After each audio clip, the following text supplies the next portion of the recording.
నువ్వు కూడా ఏమనుకుంటున్నావు తెలుసా?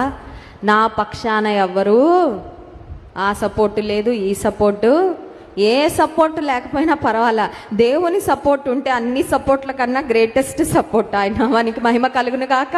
హల్లెలూయా. కొన్నిసార్లు మనం కూడా అదే, ఆ సపోర్ట్ లేదు, ఈ సపోర్ట్ లేదు, వాళ్ళు లేరు, వీళ్ళు, ఏది లేదో దాన్ని చూసి బాధపడతాం. నీ దగ్గర ఉన్న సపోర్ట్ చూడు ఒకసారి. You have the greatest support in life. You have God as your supporter. ఈ ప్రపంచంలో వేల కొలది, కోట్ల కొలది ప్రజలకు మించిన సపోర్ట్ నీకుంది, దేవుని support.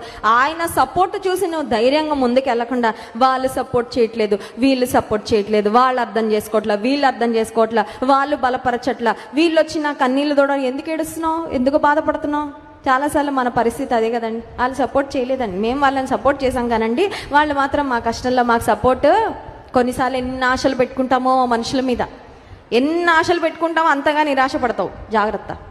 Do not put too many expectations on people. మనుషుల మీద ఎక్కువ ఆశలు దేవుని మీద పెట్టుకో.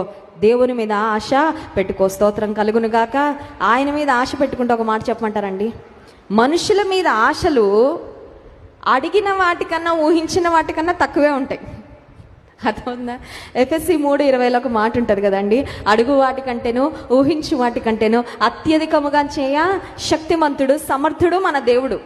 మనుషుల మీద మన ఆశలు పెట్టుకుంటే నువ్వు అడిగిన దానికన్నా నీకు తక్కువే సహాయం దొరుకుతుందేమో, నువ్వు ఊహించిన దానికన్నా నీకు తక్కువే సపోర్ట్ దొరుకుతుందేమో. కానీ దేవుని మీద ఆశ పెట్టుకుంటే నువ్వు అడిగిన దానికన్నా, ఊహించిన దానికన్నా అత్యధికమైన సహాయము నీకు నాకు లభ్యమవుతుంది. దేవుని నామానికి మహిమ కలుగును గాక. హల్లెలూయా.